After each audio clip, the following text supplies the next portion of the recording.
Ganda ng loob. Sige, ganyan para lahat makatikim.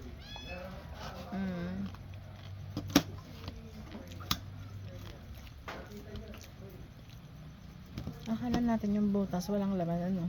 Sadyang ganun pala dahil sa bulaklak, ano. Wow, ito yung guyote.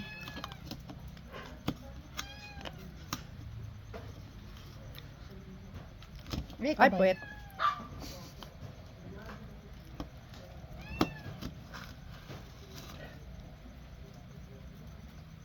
Guyote. Wala lang. Hindi pala ito yung usual na ano na dragon fruit. Kasi pag abroad, pag kumakain ng dragon fruit, ganito. Ganyan ang kulay sa pero loob. pag dito, kulay pink. Kulay pink lang ang loob. Pag yung dito ka bibili sa highway. When? Okay. Oo nga, ano. Yes. Ganyan lang yun. O, sige, ikaw na unang tumikim. Ito na po. Yes. Taste test si Ella.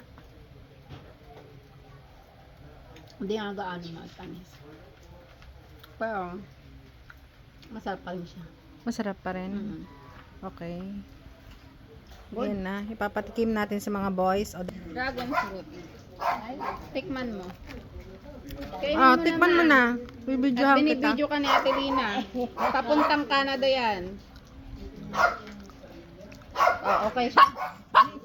Matamis na, medyo maasim na. Okay. Ayan po. Taste test today. Sabihin mo, kainin na nila, ha? Kailangan nyo na siyang kainin ngayon. Tabi ka. Second taste tayo. Sige na, Jonathan. Sabay-sabay na kayo. Second taste tayo ni Kaya. Ayan. Ayan guys, sabay-sabay silang titikim ng guyote. Yan, ay tingnan mo, hindi pula ang laman. Okay? Ibang variety po yan. Ayan, sabay-sabay sila. Ayan. Iba po ang lasa niyan, hindi po siya yung ordinary na ano, ibang variety po yan, kaya puti ang laman.